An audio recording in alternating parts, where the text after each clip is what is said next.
Because I don't want to be part of this intensification of the language. The way we talk to each other now, way too intense. Way too intense. Like, especially online. Like, I'm not on social media, I don't know about any of you lot, but I'm off all social media for good. And when I say that, you know, I do have all my accounts. I post every day. But I can't live with how intense the language is on there. Particularly on Instagram, I have to say. I think it's the worst one in many ways. Now, I've got an observation about Instagram. Now, look, cards on the table. I worry this observation is at best lazy and at worst genuinely sexist. But do hear me out, because I said it to my wife, and she said, no, it's actually a pretty good observation. You should use it if you get a nice crowd. You're a lovely crowd. Do you mind if I try it? All right, cool. Right. Women, right?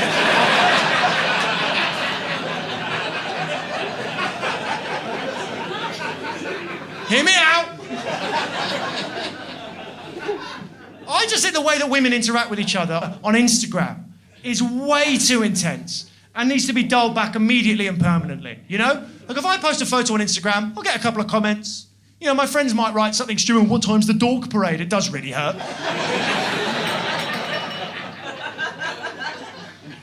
My wife posts a photo on Instagram, her friends react like we are living in an epic Greek tragedy, okay? She'll just post a normal photo of her just in a park, just someday. Her friends will say things like, once again, your beauty has rendered me speechless.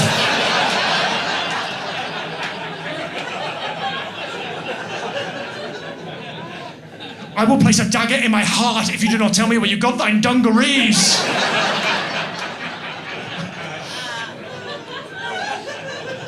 Surely only Zeus himself has enough fire emojis to do justice to your hair.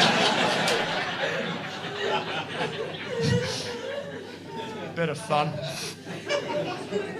So that's why I'm off it. Trying to be the social medias. It's hard, isn't it? Because it's addictive. That's the point. They build it to be addictive. And it's media.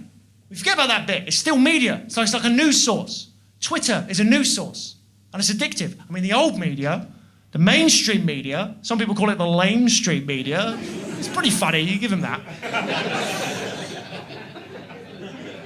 Like, it has its issues. It was never habit forming, you know? I've never had a homeless person run up to me in the street and go, hey man, you got a fucking copy of the Times? Like, you shouldn't be addicted to the news, the point I'm trying to say. And the newspapers in general, the physical newspapers, I don't know. I think we're going to miss them. Because in 10 years, I think it's fair to say physical newspapers will be gone. And I think of all the things in our era of life, newspapers are the one thing that are going to really blow future generations away. They're not going to be able to handle it. Like, imagine telling a kid in 30 years what a newspaper was. They'd be like, you're telling me there was a 7,000-page document with all the news in it and all the sport, and some of them just had tits in.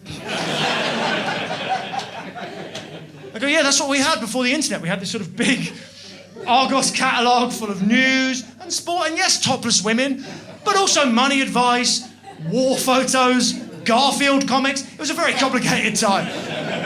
What was it, like once a month you'd get it? Every single day of your life. There was a new one waiting for you at your doorstep every day of your life. What, there wasn't like a shop that you went to? This is going to sound crazy. We hired children to bring them to us.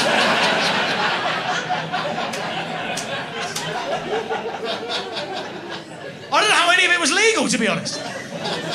We had massive heavy bricks full of tits and images of war, and we summoned the children from their beds.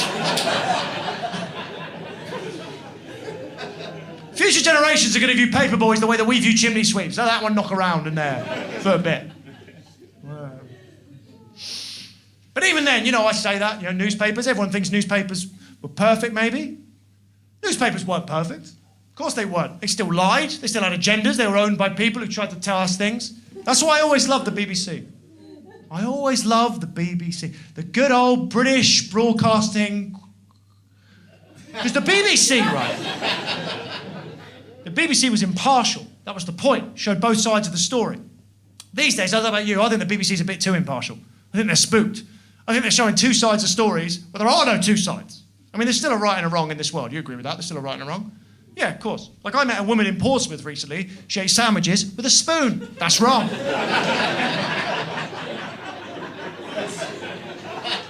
But I couldn't say that on the BBC. I couldn't go on the BBC and be like, look, you shouldn't eat sandwiches with a spoon, all right? Not unless there was also someone there from the South Hampshire Sandwich Spoon Alliance telling me to get out your London bubble, find out how people in Britain are really eating their sandwiches. Everything on the BBC has to have two sides, everything. And I'm now going to tell you a joke that has literally never worked once, okay? Okay? Everything on the BBC has to have two sides, everything. They can't even show Planet Earth anymore, celebration of the natural world. Not unless they also show Jeremy Clarkson's greatest oil spills, you know? They can't even show Dad's Army, that wonderful sitcom about pensioners fighting in the Second World War. It's too one-sided. The only way they could show Dad's Army on the BBC now is if they made a second sitcom about Nazi babies. That is the best joke of the show. No one ever laughs at it. Do you not? You get it, right? I think it's... All right, I've been doing this joke for a little while. I've actually been working up this idea. It's actually called Don't Tell Himmler. I think it'd be a big hit. All right? It's kind of like Rugrats, except they're cartoons. You got guns. You spilled juice on the killing list. Don't tell Himmler. Bow, bow, bow. Is this thing on?